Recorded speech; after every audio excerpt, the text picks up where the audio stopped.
everybody. Thank you for being here. Iran is an existential threat. This is what we hear all the time through the media, and the main reason we hear it because media and the United States and Israel behind that, they want us to believe that. So I'm going to talk a little bit of how Iran could be an existential threat. Iran is the... Is there a microphone? There are no microphones. I'll try to talk loud. Iran, as you see, is in the middle of the Middle East. It's connected to Persian Gulf and Caspian Sea, and it's very important in the matter of socio-economic and socio-political way being in this area, the rich oil area.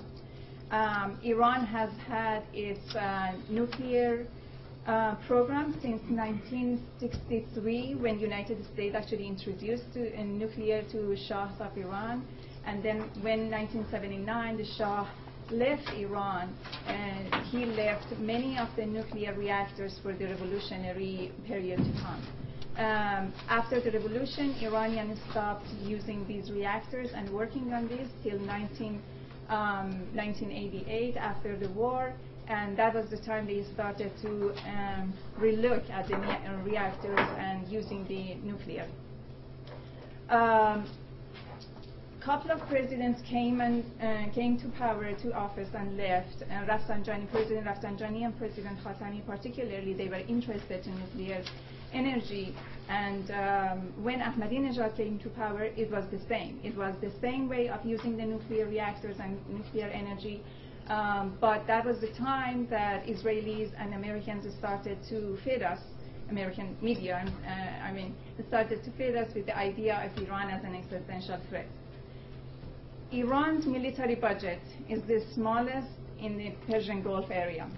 Israel's military budget, Israel spends per capita of its military budget, it's the biggest in the whole world, and United States, of course, 59% of our budget yearly is on military. We spend more than the whole world's, all the countries' military budget altogether. Israel has, as WikiLeaks actually introduced to us, Israel has more than, sometimes they said more than 200 nuclear warheads, and Israel is not part of NPT. Iran is signatory of NPT, and based on that, Iran can work on nuclear power. This is the one thing I really recommend all of us think about that. From now on, listen to media. Anytime they talk about Iran, they said Iran's nuclear weapon program. This is not a nuclear weapon. Iran never said we are working on a nuclear weapon. And the IAEA, anytime they met with the Iranians and they visited the Iranian facilities, they never came with the idea that Iran is working on nuclear weapon. But Iran is working on nuclear power, nuclear energy. Other things that we hear Iran as an existential threat, and we should look at it in a different way, to see that the United States, unfortunately, in the past couple of decades, and specifically recently, is working on militarizing the Middle East by having more than something around 42 military bases just around Iran and in the Middle East, in Saudi Arabia, in Qatar, in Kuwait, in Bahrain. United States Fifth Fleet actually is in Bahrain right now, ready anytime they want to attack Iran. In the Persian Gulf, we've been there since the first Gulf War, and till now we are present there. Iran doesn't have any of these bases around the United States. And other things that the United States has been doing around the militarizing the Middle East is the military aid. Every year, $3 billion of military aid to Israel specifically, and also military sales. We have, just in the last year alone, we have sold $67 billion of advanced weaponry to Saudi Arabia and $48 billion to Bahrain. These are both the countries don't have a very good relationship with Iran. And anytime also we talk about it, we want to attack Iran, we want to obliterate Iran, as Hillary Clinton mentioned. and also the Israelis. We want to know if another part that I want to look at it first is from the inside of Iran. We also hear, next to Iran as an existential threat, we hear the Iranian democracy movement needs us, Iranian women needs us. This is the same thing we've heard about Afghanistan. Unfortunately, we have to notice that no democracy, I don't know, should I say unfortunately or fortunately, no democracy ever came with a military invasion, with a military intervention. No democracy ever came with violence. Like Iran itself in 1979 had the most powerful and beautiful revolution, but never democracy came to that country because it was filled with the violence through the government and through the outside world. In 1980, when Iraq invaded Iran, immediately everyone forget about the democracy, and everyone inside of the country were just attracted to the borders and thinking about the borders and how can we save our country. I was in Afghanistan just last year and meeting the Afghan women to see how they are suffering from the violence that we added to already violent country. It was really sad to look at the Afghan women specifically and their situation since invasion of Afghanistan. I was thinking the same thing will happen to Iranian women.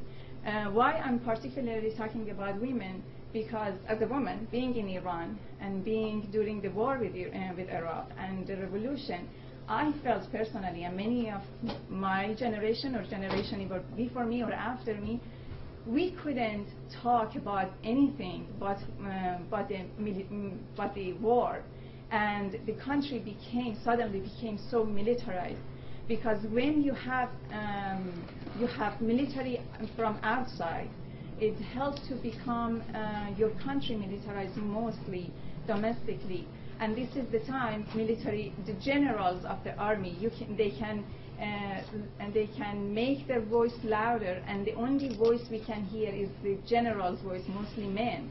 Women cannot continue their fight for democracy. They cannot go forward to get better democracy or better position. And Iranian women mostly, they need a better condition in their lives.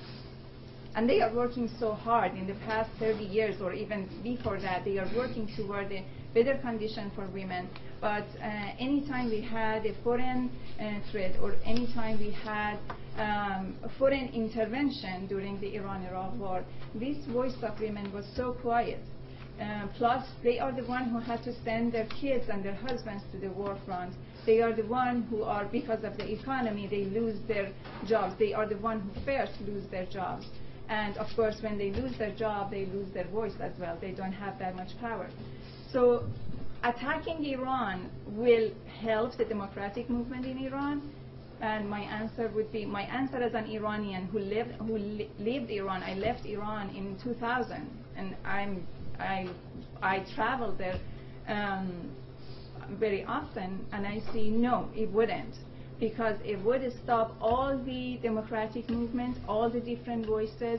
It will bring more military foot inside of the country. And right now, for example, another example is I have many friends who work for a women organization named Mothers for Peace in Iran.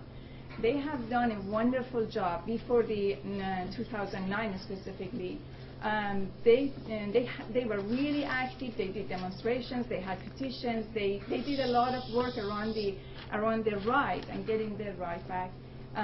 But unfortunately, after 2009, and specifically the time the United States said to send a message to the Green Movement that we are going to support you, their situation got worse, because anytime they came to the street, immediately they got a label that you are working for the foreigners. You are spying for the foreigners. And that was the time there more control on their activities. And right now, when I send them a petition to just a very simple petition for against sanction or war, they are not going to sign it. They said, we don't want to sign anything because we are in danger. Anything we sign, immediately they see a connection between us and foreigners, and specifically Americans. So they are in danger. So any kind of foreign attack or sanction right now is really against the any goodwill for the Iranian people inside of the country. And as sanction, again, the first, this is really interesting. I will talk about sanction and I leave. It's really interesting to look at this sanction and see the governments and the countries who want to go, who sanction Iran. They said we want to really attack the Iranian government, and with the sanction we are successful in that. But unfortunately, we should understand that the economy of Iran is under control of the government. People don't have any part in controlling this economy, the oil wealth, and governments are the ones who know and who can spend this money in any possible way they want. So the first thing they just don't care about is people. And when we are doing more sanction, we are making the condition worse for people to bringing bread on their table. And the government don't care about that. The first thing they think is, right now specifically, paying more money, spending more money on military goods maybe, or working faster and harder for getting their energy, the nuclear energy, instead of helping people and specifically women to get a better condition. If people are thinking with the sanction, we will pressure Iranian people to come into the street and do demonstrations against their country and their government, again, it's wrong, because we've seen what happened in 2009 after the election, and when people came into these streets and had a demonstration, it was the bloody response from the government. They didn't care who are these people, what do they want. It was just shooting at them, and unfortunately, a massacre of many of youth, our friends and our brothers and sisters there. I guess I will finish here, and then we can maybe later with the Q&A.